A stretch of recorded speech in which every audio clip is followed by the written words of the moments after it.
welcome back to Dragon Ball Dissection.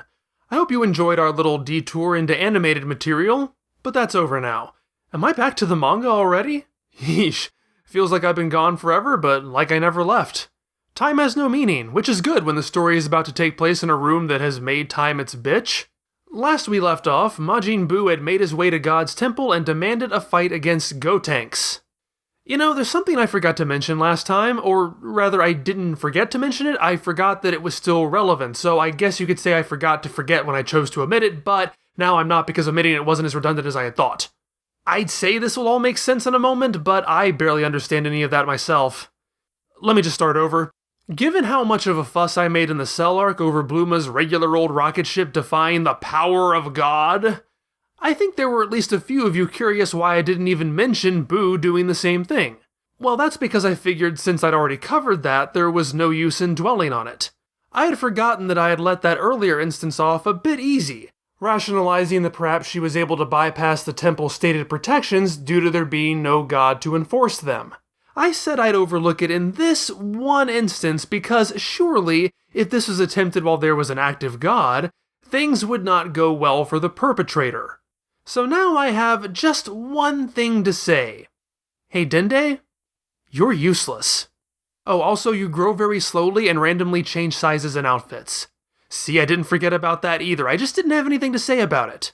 It seems as though Toriyama has completely forgotten there is anything special or mystical about this temple other than it being really high, which hasn't really served as a hurdle in years. To be fair, the temple's protections are only ever alluded to once, never seen. They're hardly a significant part of the story, so their omission is not a pronounced fault. But it is a missed opportunity, especially given how most of the cast have come here to take refuge from Boo. Just think how exciting it would have been to have finally seen those defenses in action for the first time, only for them to fall to Majin Boo's overwhelming power and magic. I mean, I'd have no problem with Boo reaching the temple as long as there is a narrative justification, or at least acknowledgement of it. The fictional rules are important, sure, but good storytelling is more important. Having Boo come here is the right move, just give me something here! At Boo's insistence, Piccolo leads him to the Room of Spirit and Time. The others wonder if Piccolo intends to fight in the room, leading Dende to postulate that if worst comes to worst, Piccolo can destroy the entrance and trap them inside forever. In that event, the heroes can be revived with the Dragon Balls. No mention of the whole Namek conundrum about people coming back to life where they died. They already know they can use another wish to move bodies around, and that's assuming Dende can't just immediately give them their bodies in the afterlife. As I've established, though, I tend to question if Dende has any god powers aside from make Dragon Balls, which isn't even a god power to begin with. Have I mentioned lately that making Dende god was a really stupid idea? Anyway, fighting in the Room of Spirit and Time is exactly what Piccolo was thinking, and he's no fool. While he is forcing Goten and Trunks to finish their training early, he is purposely leading Boo on a very indirect route to buy as many seconds as he possibly can. I love the part where he tells Boo that the room is at the very bottom, only for Boo to counter, they just went up. Piccolo explains, oh, that's just how you get there. Meanwhile, Goten and Trunks have been training. To tease the audience, we start the scene right after they've demonstrated a major breakthrough, so we don't get to see what they're talking about. They've gone beyond, to some kind of ultra super saiyan, but whatever it is, they can only sustain it for 5 minutes. It even cancels out their fusion. That it burns through time should make it pretty obvious what they've discovered, but it's an enticing tease nonetheless. Attaining the ultimate power, though, isn't exciting enough for Trunks. He suggests they put off using it until the last possible moment, just to make it a bit more dramatic. And you immediately understand they're going to completely screw everyone over. At that point, Piccolo reaches out to them telepathically to inform them that he's on the way.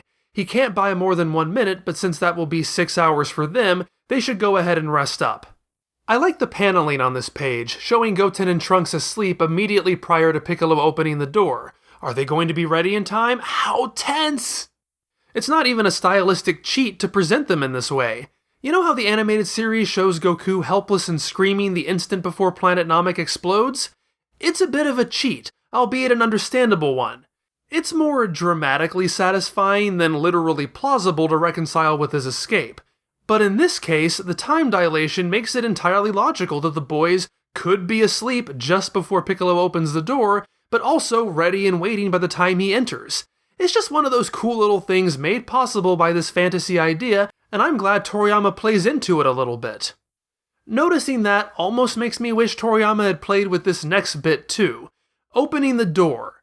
We've never experienced the perspective of people inside the room witnessing the door open from the outside. The manga doesn't act like it's different from using any other door, but shouldn't it be? It seems clear the difference in perception of time occurs at the threshold of the room, so you'd think, from Trunks' and Gotenks' perspectives, the opening of the door would take an incredibly long time.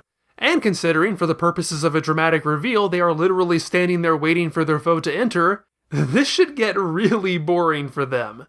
But since the tension of the moment is Piccolo's fear that the boys might not be ready, as indicated by the panels I just praised, such a gag would undermine that. Toriyama made the right choice. It's just an idea that humors me. As an aside, this totally blows out of the water the theory that more than two people are physically incapable of entering the room at the same time. It's only that it's stocked for two people to live there. Unlike a lot of potentially muddy elements and rules I've complained about this year, I fully believe that was always the intention, and that this isn't an alteration. If I'm wrong, it's still seamless enough to not be any kind of problem. Anyway, however long they might have been awkwardly standing there, the boys are ready with a rousing speech and synchronized poses. However, Majin Boo doesn't recognize transforming as a free action and smacks Trunks aside before they can complete the fusion dance. Like with the rock, paper, scissors to decide a match, this is one of those gags that the heroes have both derided and participated in. It's not as if Goku hasn't taken advantage of the same thing before. The boys do at least calm Boo down enough that they are able to get the transformation done. And so it begins. Toriyama says in his note for this chapter, the players in Dragon Ball are assembled, so now I plan on coming out with one special attack after another. Look forward to it. In other words, the series is going to largely be non-stop fighting until the end. Oh joy. And I know dismissive comments like that help fuel the idea that I just hate fighting. Amazingly, there are so many people who seem to think that. So before I jump into another long combat stretch and another long arc, let me reiterate what my position is. Generally speaking, a lengthy action set piece in a story, divorced from any context, is like fireworks. Both of them can grab my attention. I can admire the technical prowess involved. For a time, I can even find them enjoyably diverting and exciting. But eventually, I'm going to find myself looking at my watch and going, okay, I've seen this. This is loud and boring and nothing is actually happening. Can we please move on? To me, action is a flashy diversion, but it's meaningless if it's not furthering plot or character.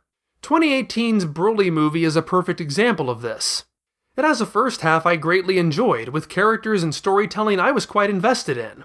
Then the story slammed on the brakes so that Roid Rage could fight Goku and Vegeta for what felt like forever. And I don't remember any of it except for the moment where Frieza kills Paragus, because that was really funny. The fighting should be a conduit for the story, not self-indulgent for its own sake. I love the lightsaber fight in The Empire Strikes Back, both because it's an exciting fight and because of the internal struggle it represents. In the Owl House, the dance choreography Luce and Amity perform to defeat the Grom is top-notch, but I care because of how it represents the deepening of their relationship. And it's not like Dragon Ball hasn't accomplished both. How many times have I praised the fights of the Saiyan arc for presenting meaningful grief, furthering Gohan's character development, and using Goku and Vegeta to represent nature versus nurture? The story is told through the fights. It doesn't stop for the fights. When DB fights drag for me, it's when they're so long they all start to blend together, when the spectacle outweighs the substance, and when Toriyama uses most of them as fake-outs, failures to which a lot of time is devoted but that ultimately help in no significant way at all. On a completely unrelated note, Gotenks. I feel he is considered a divisive character. Despite my withering sarcasm and literally everything else I just said, I absolutely love him. This is actually one of my favorite fights in this story arc. Hell, it's among my favorites in the series. It's played entirely for comedy. While some people don't care for that, I think it's great. The characters involved are fun, with a wonderful set of dynamics and personalities. This panel alone represents the best utilization of Piccolo in years. Seeing him constantly bickering with his stupid protege is infinitely more interesting than him getting a power-up that accomplishes nothing. This new Boo demonstrates he can be just as playful and dangerous as his fat predecessor. The sequence doesn't go on long enough to overstay its welcome. The fighting is as inventive as the series at its best. Yes, this is ultimately going to amount to absolutely nothing, but apparently even I have a fireworks show I can enjoy on its own merits. This one small section in isolation squeaks by with a win based on charm and character. Check back in with me later, though. Gotenks is hilariously infuriating. Trunks already laid out their self-defeating strategy in the earlier scene. Gotenks is more interested in looking cool than he is fighting well. And that deception is indeed going to screw them over when Piccolo takes his drama at face value and makes good on Dende's conjecture of destroying the door. I can accept Gotenks' stupid actions because he's a child. Piccolo is entrusting the fate of the world to two young children, and they are acting like two young children, only more so because of the fusion. It's much more palatable here than it is with Vegeta. Look, I know, but it keeps being a useful comparison. It may not seem like it sometimes, but jump back to my 2015 to 2017 videos. I actually really do like Vegeta a lot, just when I think he's written well. But at his worst, he's a brooding jackass. At least Gotenks is a fun jackass. If anything, this proves my point all the more. We see here that Vegeta literally has the same level of maturity as a 7 and 8-year-old.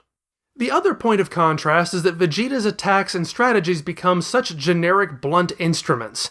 Given what a scheming tactician he can be, it's especially frustrating to see Vegeta become such a head-on key spammer in the latter parts of the series. Well, Gotenks has awesome moves! The Galactica Donut is straight up one of the smartest attacks in the series, encircling an opponent in a ring of ki and attempting to crush him with it. That's brilliant!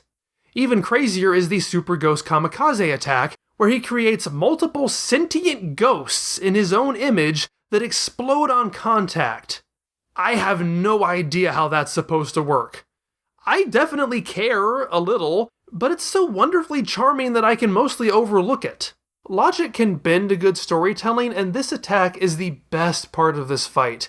Gotenks creates a whole squadron of ghosts to carry out his plans, and they are mostly competent. There are so many wonderful permutations on the humor inherent to these guys, the best of which is when their post-huddle hand slap causes two of them to explode. Gotenks is what Calvin and Hobbes would be if it was Japanese. Even his opening salvo of generic attacks all come with ridiculous over-the-top names. It's funny, but it is my one point of contention here. The joke is that Gotenks, in his supreme ego, has given amazing names to attacks that are nothing special. The payoff is that they all fail spectacularly. But remember who else had the same joke earlier in this arc? Yeah, it's Mr. Satan, who gives such a long-winded name to a simple jab to the face that even he can't remember what it was. Mr. Satan is the same guy Trunks immediately pegged as a showboating simpleton. Since I don't really think this reads as Gotenks becoming so full of himself he is transformed into exactly what he hates, the effect comes off as a little lazy. That is, similar to the rock-paper-scissors inconsistency, Toriyama is writing jokes just because they're funny, not because they necessarily proceed organically or consistently from character. The latter is almost always more satisfying, so while these jokes work perfectly fine, I can't help but notice this pattern. Perhaps more than anything else, I like Gotenks for what I feel he can represent. Remember that this arc opens with the promise of a next-generation story. Goku is gone, most of the other main characters of Goku's inner circle have been shuffled off to obscurity. New characters are introduced, even a new Goku enters the story. Now, this isn't the first time Dragon Ball has tackled the theme of a new generation taking over. It is carried to fruition in both the 22nd Budokai arc and the Piccolo arc through the character of the Muten Roshi. In the disguise of Jackie Chun, he ultimately concedes against Ten Shinhan when he realizes that the next generation of young martial artists are in a good position to take over from him. This shift is realized when he sacrifices his life against Piccolo, paving the way for Goku and Ten Shinhan to step up in the final battle. This marks the realization of Uranai Baba's divination, the first of many times that Goku would save the world. What is it about that moment at the tournament, though, that causes the Muten Roshi to realize he is no longer needed? What is it that had caused him to take on this role in the first place? Well, he says it. Jackie Chun exists as a barrier for his students, an example to demonstrate that there is always someone stronger. Goku and Kuririn had exceeded his expectations, and he worried that they would become too arrogant if they believed they were the strongest. It's only at this point he decides that the facade is no longer necessary, that his students have the discipline and drive to keep them on track without his trickery. Now that same wizened master is about to die again, without any fanfare or acknowledgement, because two up-and-comers from a new generation completely lack that same discipline. I think it's eerie to consider Goten and Trunks as what Goku and Kuririn could have been. To be fair, Goten and Trunks are literal children, not independent teenagers, and they probably shouldn't have the fate of the world on their shoulders, but Gohan did, and he's only become a massive disappointment. I kid, and I've already gone through how Goten and Trunks are written differently than prior child characters in Dragon Ball. Let's just take that off the table. I like the idea of Goten and Trunks as a cautionary tale, that ego unchecked with the kinds of morality and discipline taught by Kame Sennin can have horrific results. Ultimately, the entire story arc is going to prove that both the characters and the story were making a huge mistake in passing the torch to this next generation. They're a failure. Things must stay as they have been. If Goku can't do it, no one can. The end of the story inverts the beginning. Do I think that was Toriyama's intention? No. I think he wrote it this way just because it was funny. Gotenks is a failure for the same reason Piccolo in the Frieza arc is a failure, the same reason Ten Shinhan in the Piccolo arc is a failure. The story needs red herrings to string the audience along until the real solution shows itself. As I've said, I hate the reliance on such time-wasting, character-wasting fake-outs. Still, I can at least credit this section for tying this failure to an already established character flaw, again, like Vegeta's typical role. I say all this, but with a huge, pointy celestial being falling from the sky to crush me. The asterisk of context. I am always quite wary assigning meaning and theme to a story like Dragon Ball. This is a series rather pointedly described by Toriyama's first editor, Torishima Kazuhiko, as a work without substance. I'm not bothered by that description. I truly believe that was their intention, and there's nothing wrong or shameful in that. Toriyama simply has fun, and his talent to do so has clearly served him well. There is nothing wrong with just having fun, whether you are the creator of a work or the consumer of it. Neither do I necessarily feel hemmed in by that in a way that keeps me from considering what makes it into the story regardless of Toriyama's conscious decisions. While I think intention is important, what ends up on the page is what counts. That means that consumers of art are free to find meaning even if that was not necessarily the author's intent. It also means that I'm not going to give a story credit for failing to successfully follow through on themes, plot, or characters, even if that was the author's intention. All that said, when I analyze Dragon Ball for all of you, I try my best to keep separate what I think Toriyama is going for versus what my personal interpretation is. Fans finding their own meaning is fine, but there's nothing more obnoxious than someone who insists their pet theory is the only valid interpretation. In other words, keep your headcanon out of my timeline. And if you're doing the heavy pencil lifting to fill in gaps to support your theory, at least be cognizant of it. For example, I've never felt that Goku becoming more merciful as he grows older is intended character development. As I've said before, I feel the character tends to be written for whatever's expedient to the story, which leads to him coming across as somewhat inconsistent. Many fans have filled the gap by stating that training with God is what taught Goku not to kill his opponents. Prior to that, he seems to have no issue ending lives, but after that point he shows mercy on a recurring basis. Until he doesn't. There is no evidence in either version of the story to even remotely suggest that Goku's training had anything to do with ethics. In fact, Goku has to stop God from killing Ma Jr. But by inventing such an idea, those two disparate reactions from Goku suddenly make sense. Again, if you see it that way, that's fine. But you are having to do some of the writing to get there. If an idea successfully comes through in the story, even if it's an accident, that's great. But when what's explicitly in the text starts fighting against that reading, that's when I become hesitant to give it too much credit. I don't at all think Gotenks is intended to be a cautionary tale, nor do I think the Boo arc is intended to demonstrate that the next generation needs to get their act together, or that the previous generation neglected to instill proper values. If it is, it kind of fails at it, given that the idea never actually goes anywhere, with one tiny possible exception at the very end. The kids never learn a lesson, Goku steps back into his usual role, and the status quo of who the hero guy is largely reset to what it was before Cell. The message ends up reading as, "It's time for the next generation to take over," never mind, who cares. It's very awkward to shrug that off the way the story does. It's not an intended message, but it very clearly comes across that way. The idea of this story passing off to the next generation is undeniably all over the text, but the whole concept just awkwardly fizzles rather than carrying through. And we haven't even gotten to poor Gohan yet. Contrast that to Vegeta, whose through line in this arc will reach a purposeful conclusion by the end of the story. Yes, I'm using Vegeta as a positive example. I really don't have a furious grudge against him. Ultimately, my appreciation of this unintended moral works for me in the same way the fight itself does. In isolation. Just like how the fight itself is fun, funny, and short enough for me to overlook how ultimately useless it is, the idea intrigues me enough in isolation that I can, in just its own context, overlook how the story ultimately does not bear it out to any satisfying degree. Like so much of the Boo arc, it's a fascinating nugget that goes nowhere. To be clear, I'm not dinging the story for not being what I interpreted it to be. It can be whatever it wants. But like with the Temple's forgotten defenses, I want the storytelling choices to be made with a sense of purpose. I want established ideas to pay off, not simply fill time or look cool before being discarded for the next cool thing. That the Boo arc doesn't follow through on my idea isn't a problem. That it doesn't follow through to anywhere is.